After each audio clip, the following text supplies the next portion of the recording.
So I'm pleased to be joined by Kevin Longino. Kevin is the Chief Executive Officer of the National Kidney Foundation, and he's also a transplant recipient. Kevin, thanks for joining us. Hi, it's great to be here. Thank you. I'm curious if you don't mind sharing your story in terms of your transplant and sort of that journey. And you and I've never really had that conversation. Sure. I am happy. I'm one of the fortunate ones. I went into, I was about 39 years old. I went into the doctor for frequent headaches that just wouldn't go away. I think I had a headache that lasted 2 weeks. And found out I had off the charts hypertension, and the primary care physician appropriately asked me if I had history of kidney disease in my family, and I answered yes. My mother had dealt with kidney issues all her life, and my grandfather died at age 41 in 1953, and of what was called then Bright's disease. And I found out from there that my kidneys were under stress for some reason, and we ordered a biopsy. I was referred to a nephrologist and found out I had FSGS. So I'm struck that in your case, you really were lucky in the sense that the primary care physician diagnosed you instantly and you were able to get referred for care from a nephrologist. Yeah, it turns out I've learned that since I've been at the National Kidney Foundation, that's very much the exception and not the rule, that oftentimes the primary care physician sees the issue but moves on and would just simply treat the hypertension but never go to the underlying cause, which was kidney failure. Between your initial diagnosis and then your transplant, how long was that? Well, it was about 3.5 years. Also a good story. When I first was diagnosed, my physician, my nephrologist, looked at my records and felt like my kidneys were probably going to fail in about 6 months based on the rapid decline, and that I would have to go on dialysis. And he gave me a lot of information about peritoneal and home dialysis versus in-center, and I was able to plan that. He also gave me a lot of information around transplant. Most of these brochures and documents, by the way, he gave me were all from the National Kidney Foundation, which is my first introduction to NCAF as a patient. But I was able to have a runway, and I was able to plan what I wanted to do, which was to do peritoneal dialysis from home. You mentioned the information from the National Kidney Foundation. So how did you then get involved in the organization as a volunteer? Well, I got involved with the National Kidney Foundation locally. I was invited. I reached out to the local organization. They invited me to a couple of events. I couldn't come, but I was persistent in meeting with them. And over breakfast, I was invited to a kidney walk. And, I just didn't really think that was my style. But because I did peritoneal dialysis, I never really met that many kidney patients before. I kind of had a singular solo experience. And when I went to a kidney walk and I met, the one in New York is huge. I mean, there's 8,000 people that come. I met all these people that are at different points in their journey that had just been diagnosed or been on dialysis for years or gotten a transplant. And I realized there was a big community of people that were dealing with kidney disease all at once. And I decided from there I wanted to be a part of this and wanted to get involved. You're making an observation that hadn't occurred to me before. I'm just wondering if we could explore it a bit, which is as the United States tries to move toward more home-based dialysis, that is going to sort of make it more of a, if you will, a singular activity, the person on dialysis and the family, but not so much with other people with kidney failure. Any thought as to how to address that issue as we move forward? Yeah, I thought about that a lot since that I look at my experience and since we've been talking about the accelerating home dialysis and our organization has. And I think now, with isolation being a common phrase that we're using daily right now, I think we're going to be able to really understand this better going forward. And I think what it's going to say is it's going to be more important for home dialysis patients to be part of some sort of family, whether it's an online community, whether it's a group somewhere in their town where they can physically go and talk about their experience and talk about their issues. But being a home dialysis person brings with it some amount of isolation. It brings with it some amount of fending for yourself in terms of dealing with issues. And simple things like I said, I did peritoneal. So simple things like dropping the cap to the catheter on the floor on a regular basis. That how do you resolve that problem and not end up on Cipro every time you do it?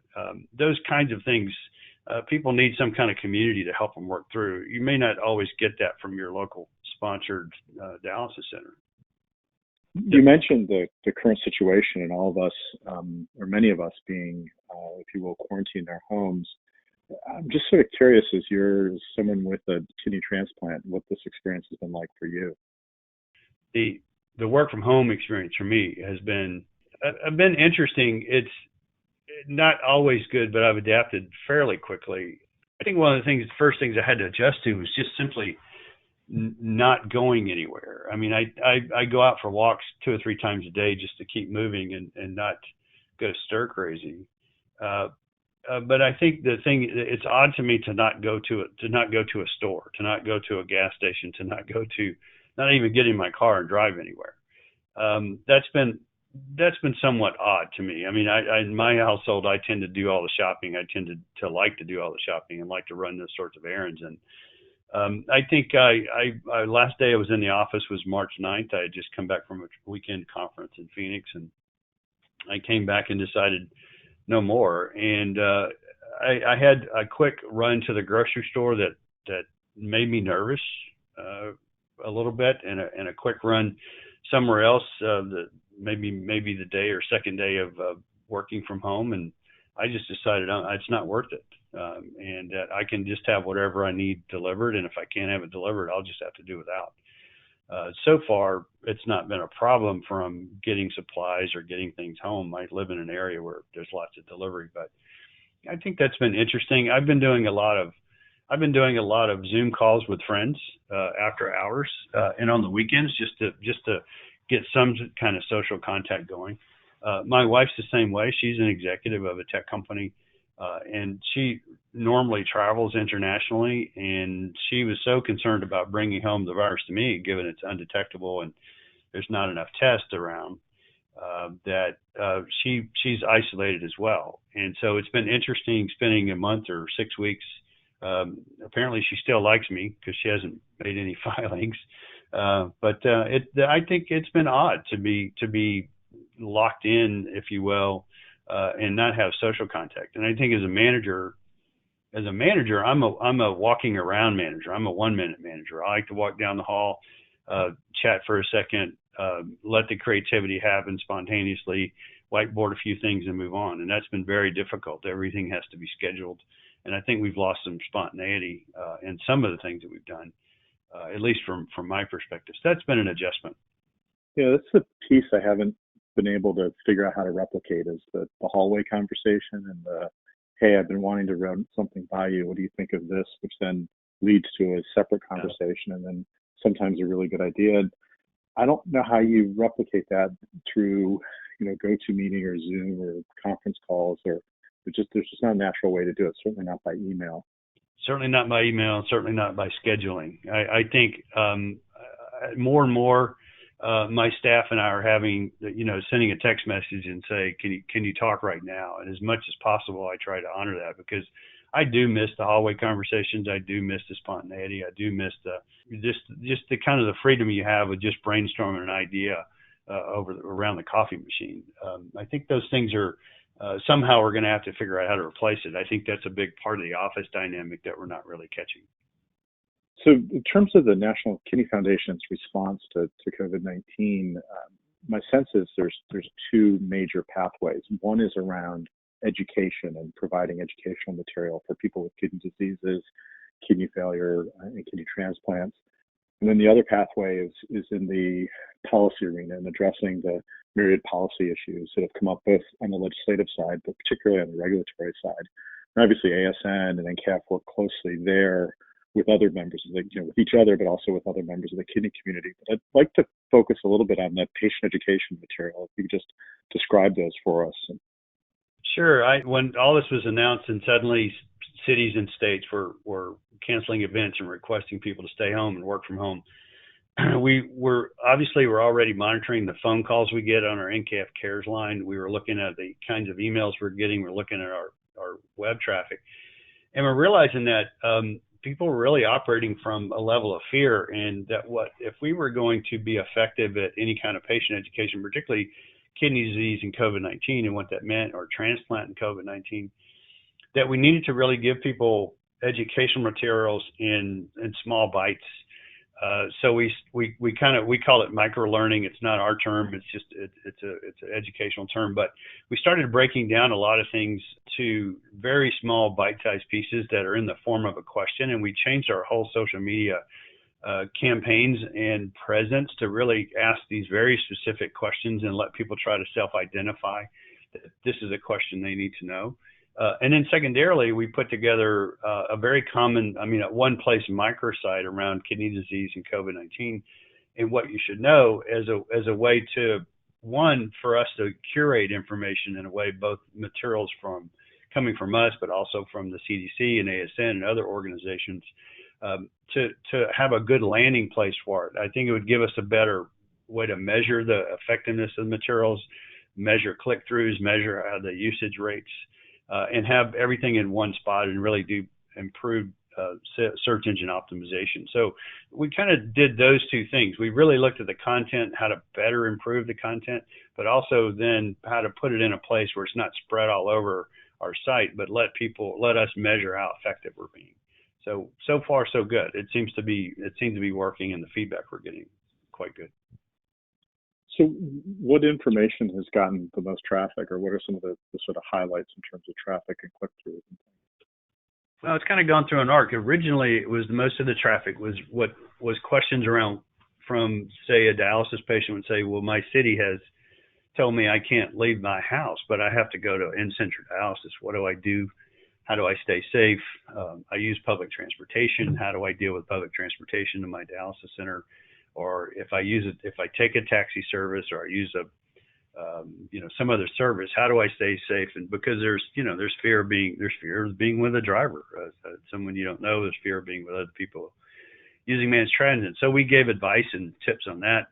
We gave a lot of advice of people that feel like they may have the symptoms, but not all the symptoms. So what should they do if they're a transplant patient or if they're a dialysis patient?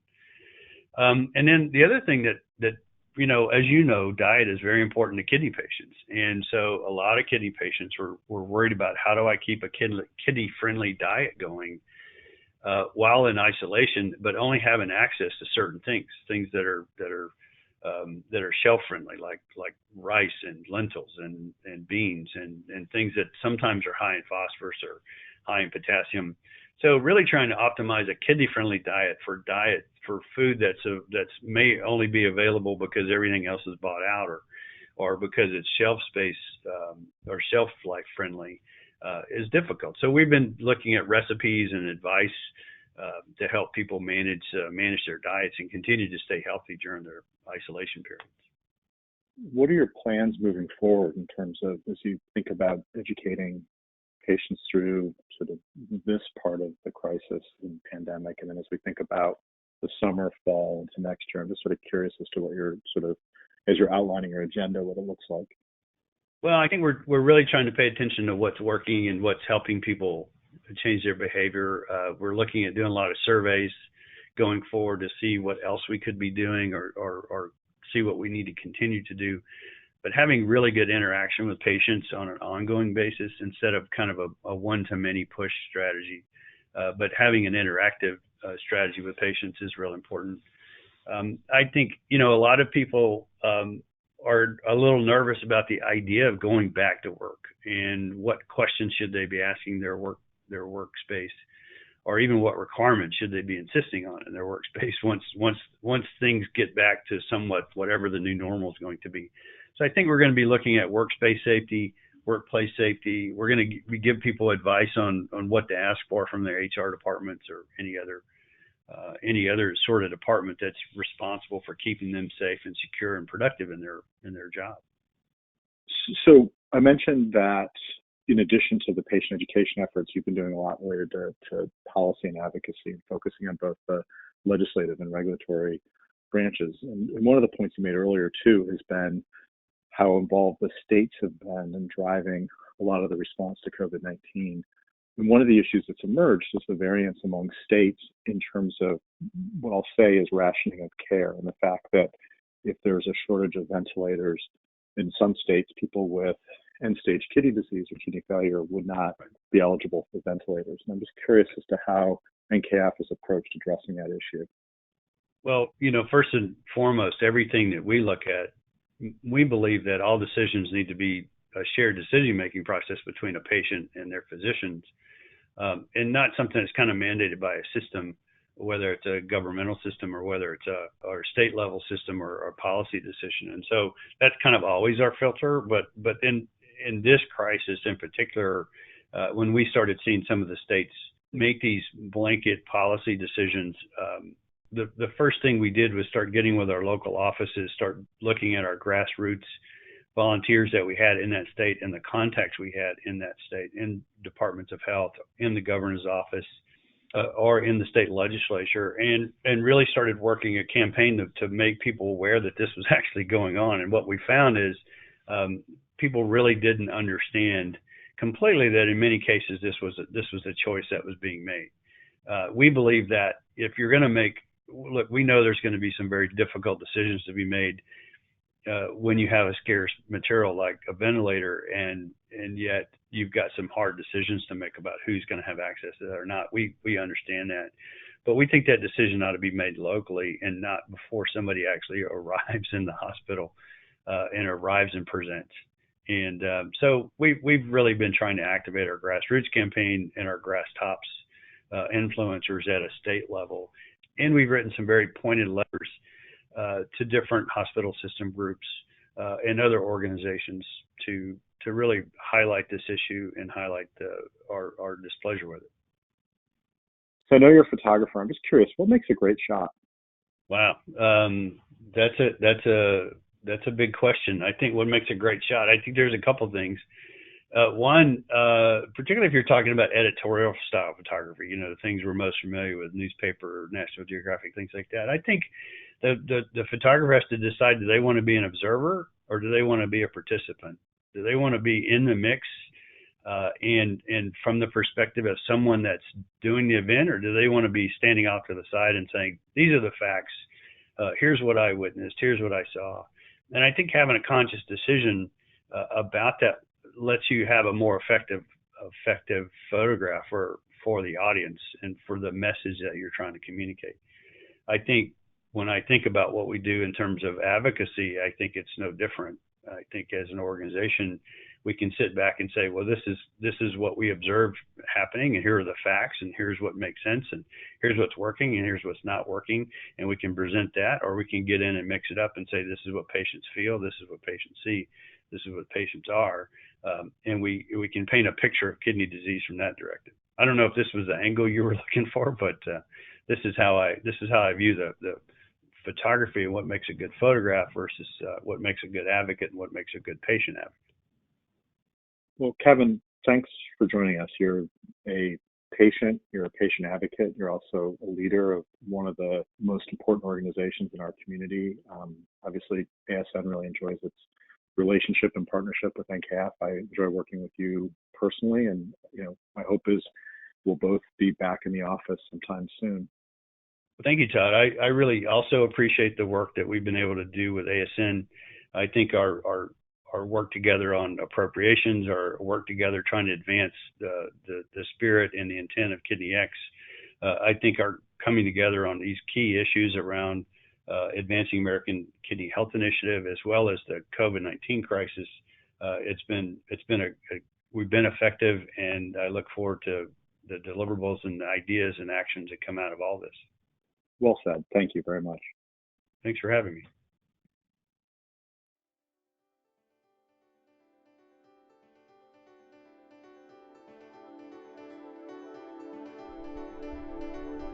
This podcast is copyrighted by the American Society of Nephrology, all rights reserved. All content in this podcast is for informational purposes only and is not intended to be medical advice. This podcast should not be used in a medical emergency or for the diagnosis or treatment of any medical condition. Please consult your doctor or other qualified healthcare provider if you have any questions about any medical condition, or before taking any drug, changing your diet, or commencing or discontinuing any course of treatment. Thank you for listening to this podcast from the American Society of Nephrology.